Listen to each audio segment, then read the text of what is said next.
Hello बच्चों, मैं doctor Sunita Nandal आज कक्षा 9th के लिए कृतिका भाग 1 का जो पहला पाठ है इस जल प्रलय में उसके प्रश्नोत्तर लेकर आई हूँ। अभ्यास के प्रश्न देखिए। बाढ़ की खबर सुनकर के लोग किस तरह की तैयारी करने लगे। प्रश्न को समझने का प्रयास करें। पाठ आपने पढ़ा है। बाढ़ की खबर सुनकर के लोग सुरक्षित स्थानों पर जाने लगे कि जहां वो आराम से बच सके। लोगों ने अपने घरों में ईंधन, आलू, मोमबत्ती, दिया सलाई, पीने का पानी, कंपोज की गोलियां, पत्र पत्रिकाएं आदि एकत्र करके रख ली थी, जिससे बाढ़ के दिनों उन्हें खाने पीने में कोई दिक्कत ना हो। बाढ़ के कारण घर से न निकल पाने की स्थिति में पत्र पत्रिकाएं पढ़ करके अपना समय बिता सके। क्या क्या चीज़ें इकट्ठी की थी? आलू, ईंधन, मोमबत्ती, दिया सलाई, पीने का पानी, कंपोज की गोलियां, पत्र पत्रिकाएं आदि। नेक्स्ट क्वेश्चन देखिए। बाढ़ की सही जानकारी लेने और बाढ़ का रूप देखने के लिए लेखक क्यों उत्सुक था? लेखक बचपन से ही बाढ़ पीड़ितों के क्षेत्र में उसमें पाठ में पढ़ा था। बॉय स्काउट, स्वयं सेवक, राजनीतिक कार्यकर्ता और रिलीफ वर्कर, उनको रिलीफ वर्कर के रूप में काम करना अच्छा लगा। रिलीफ वर्कर के रूप में कार्य करता रहा। इसलिए जब उसने सुना कि पटना के राजभवन, मुख्यमंत्री निवास, राजेंद्र नगर, कंकड़बाग, ये जो क्षेत्र थे उनमें बाढ़ का पानी घुस आया है, तो बाढ़ के रूप में देखने के लिए उत्सुक हो उठा कि यहाँ बाढ़ किस प्रकार की है। उनको उत्सुकता थी देखने के लिए कि बाढ़ कैसी है। अपनी इसी मनोवृत्ति के कारण लेखक बाढ़ की स्थिति जानने के लिए स्वयं अपनी आंखों से बाढ़ का रूप देखना चाहता था। अगला प्रश्न देखिए। सबकी जबान पर एक ही जिज्ञासा थी, पानी कहाँ तक आ गया? इस कथन से जन समूह की कौन सी भावनाएं व्यक्त होती हैं? ये जो पानी कहाँ तक आ गया, इस बात से पता चलता है कि लोग बाढ़ की विभीषिका से चिंतित थे, डरे हुए थे। उनके मन में ये जानने की इच्छा थी कि बाढ़ का पानी कहाँ तक पहुँच गया, जिससे वे अंदाजा लगा सकें कि उनका एरिया कितना सुरक्षित है अथवा उन तक भी बाढ़ का पानी पहुँच सकता है। वे अपने तथा अपने परिवार की सुरक्षा के बारे में प्रयत्नशील हैं। अगला क्वेश्चन। मृत्यु का तरल दूत किसे कहा गया और क्यों? मृत्यु का तरल दूत बाढ़ के उफनते हुए पानी से जो तेजी से अंदर आते हुए सबको डुबोते हुए चला आता है, उस बाढ़ के उफनते हुए पानी को कहा गया है। बाढ़ का पानी जिस क्षेत्र में जाता अपनी तेज गति से सब कुछ डुबोता जा रहा था। इसलिए लेखक अपने मित्र के साथ रिक्शा में बैठकर बाढ़ देख रहा था, तो भीड़ में से एक आदमी ने सावधान करते हुए कहा कि आगे मत जाना, करंट बहुत तेज है, आगे मत जाओ। अगला प्रश्न देखिए। आपदाओं से निपटने के लिए क्या क्या सुझाव दिए गए हैं? आपदा कोई भी मुसीबत हो, चाहे भूकंप हो, चाहे तेज बारिश के कारण बाढ़ आई हो, कोई भी आपदा हो, आपदाओं से निपटने के लिए हमें सदा सचेत रहना चाहिए। बाढ़ न आए इसके लिए नगर के नालों को बारिश से पहले ही सफाई करवा लेनी चाहिए। प्लास्टिक, पॉलीथीन, इन चीज़ों को नालों में, नालियों में, शिविरों में नहीं डालना चाहिए। अगर ये डालेंगे तो पानी रुक जाएगा, आगे नहीं बहेगा। नदियों में गंदगी प्रवाहित नहीं करनी चाहिए, इससे नदियों की गहराई कम हो जाती है। अपने घरों में खाने पीने की सामग्री, पीने का पानी, ईंधन, आवश्यक चीज़ें और दवाइयाँ रख लेनी चाहिए। अगर कोई दिक्कत हो तो वो प्रयोग की जा सके।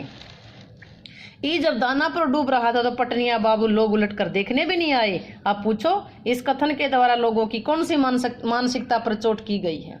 इस कथन के द्वारा लेखक ने लोगों की उस मानसिकता पर चोट की गई है, इस मानसिकता पर चोट की गई है तो अपनी चिंता तो करते हैं, परंतु जो अपनी चिंता तो करते हैं, जो दूसरों की परवाह नहीं करते। पटना में बाढ़ आने के पर सब लोग चिंतित हैं, अपने अपने बचाव में लगे हुए हैं, तमाशबीन बन करके तमाशा देख रहे हैं, अपने मन बहला रहे हैं। इसके विपरीत बिहार के किसी अन्य क्षेत्र में बाढ़ आती है तो उन लोगों की दयनीय दशा की चिंता कोई चिंता भी नहीं करता, न ही वहाँ कोई दुर्दशा देखने के लिए जाता है। मतलब जो एक गरीब तबका है, एक ऐसा इलाका है कि जहाँ पहले बाढ़ आई हुई है, तो जो शहरी लोग थे वो उन गाँव वालों की दशा पर मतलब मजाक उड़ाते हैं, उनका तमाशा बनाते हैं। लेकिन जब खुद उन पर बीतती है तो उन्हें पता चलता है कि दुख क्या होता है, मुसीबत क्या होती है। खरीद बिक्री बंद हो चुकने पर पान की बिक्री अचानक क्यों बढ़ जाती है? जब पटना में बाढ़ आई तो दुकानदार दुकान बंद करके दुकान का सामान सही ठिकाने पर सुरक्षित जगह पर ले गए। दुकान के ऊपर की मंजिल पर सामान पहुंचाना शुरू कर दिया। इससे समस्त व्यापारियों की खरीद बिक्री बंद हो गई। ऐसी स्थिति में पान वालों की बिक्री अचानक इसलिए बढ़ गई क्योंकि लोग पान वाले की दुकान पर लगे हुए ट्रांजिस्टर से आकाशवाणी जो समाचार थे, बाढ़ के बारे में जो समाचार थे वो सुन रहे थे। सब पान की दुकान के पास इकट्ठे खड़े हुए थे, खाली खड़े थे। इन समाचारों को सुनते हुए पान भी चबा रहे थे, इसलिए पान की बिक्री ज़्यादा बढ़ गई। क्यों बढ़ी? क्योंकि सारी दुकानें बंद हो चुकी थी, सबने अपना सामान सुरक्षित स्थान पर पहुंचा दिया था। केवल पान की दुकान खुली थी जिस पर लोग बाढ़ के बारे में जानकारी ले रहे थे रेडियो से, इसीलिए वहां पर खड़े होकर पान भी चबा रहे थे। अगला है, जब लेखक को एहसास हुआ कि उसके इलाके में पानी घुसने की संभावना है तो लेखक ने क्या क्या प्रबंध किए। जब लेखक को पता चला, जो जनसंपर्क विभाग की गाड़ी घोषणा करते हुए जा रही थी, तो उसको पता चला कि रात को 12 बजे लोहानीपुर, कंकड़बाग, राजेंद्र नगर में पानी घुस जाएगा। तो लेखक को एहसास हुआ कि बाढ़ का पानी आ सकता है। उसने अपनी पत्नी को पूछा कि गैस कितनी है।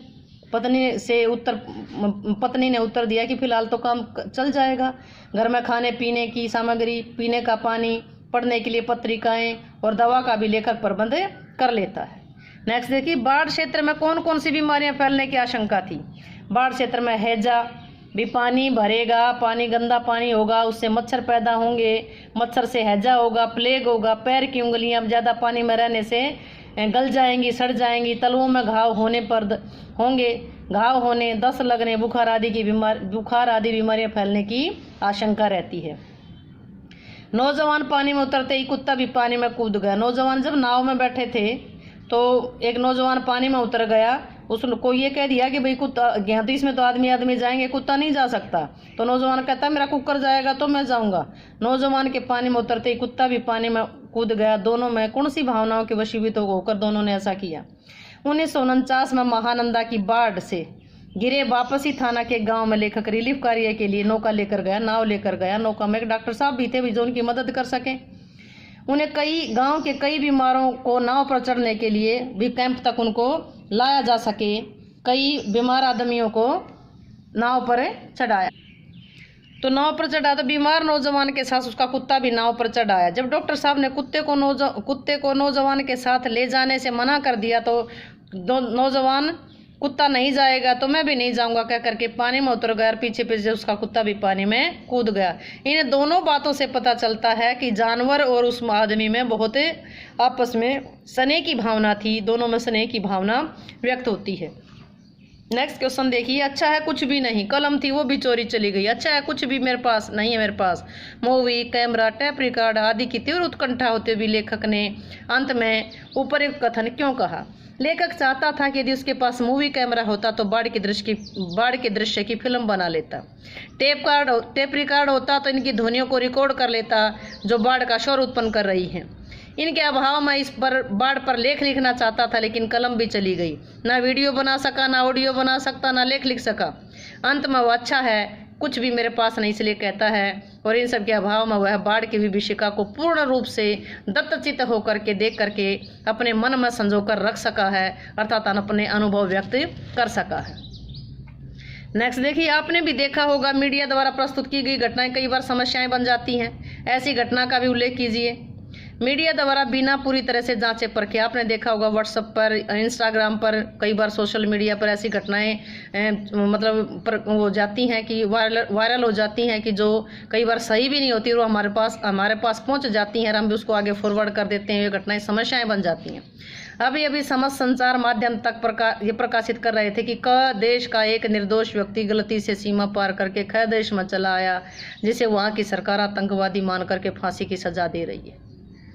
यानी कि एक देश के उस निर्दोष को छोड़ने के लिए दूसरा देश अनुरोध करता है तो जो दूसरे देश उसके पहले देश में फांसी की सजा सुनाए पाने पर उसके बदले देने के लिए कहता है और वो देश का वो व्यक्ति अपराधी है। जबकि ख देश से पूछा गया तो उन्हें इस प्रकार के किसी भी प्रस्ताव से इनकार कर दिया। इस प्रकार मीडिया द्वारा प्रस्तुत ये घटना एक समस्या बन गई है। अर्थात जो घटना घटती नहीं और उसको झूठा वायरल कर दिया जाता है और उसका कुछ का कुछ बन जाता है। इसलिए ये समस्याएं में भी इसी तरह की समस्या का उल्लेख किया है। आपने अपनी देखी सुनी आपदा का वर्णन कीजिए। इससे बड़ी आपदा क्या होगी। अब जो कोरोना 19 फैला हुआ है, इससे बड़ी आपदा क्या होगी। भी अचानक हमें पता चलता है कि एक ऐसा वायरस है जो हमारे जनजीवन को प्रभावित कर रहा है और एक दूसरे का हाथ टच करते ही वो एक दूसरे में फैल जाता है और जनजीवन इतना अस्त व्यस्त हो गया कि लोगों को घरों से निकलना दुभर हो गया, बाहर निकलना एक खौफ का मंजर बन गया। तो इससे ज़्यादा और आपदा क्या होगी? कैसे मतलब आदमी अपने जो जिसमें वायरस प्रवेश कर जाता है वो इंसान अपने घर परिवार वालों से भी नहीं मिल पाता, उनको छूना तो बहुत दूर की बात है, दूर से देख करके उसको तड़पता देख करके वो सब्र करते हैं कि कहीं उनको वायरस चपेट में ना ले ले। इसीलिए मैं आपसे यही निवेदन करती हूँ कि जैसे ये वायरस फैला हुआ है उसके लिए आप अपने घर में रहें, सुरक्षित रहें और कितने दिन घर में रहेंगे अपना बचाव करें, खुद बचेंगे तो सबको बचाएंगे। धन्यवाद। वीडियो आपको कैसी लगी? अगर वीडियो अच्छी लगी हो तो इसको शेयर करें, लाइक करें और चैनल को सब्सक्राइब ज़रूर करें।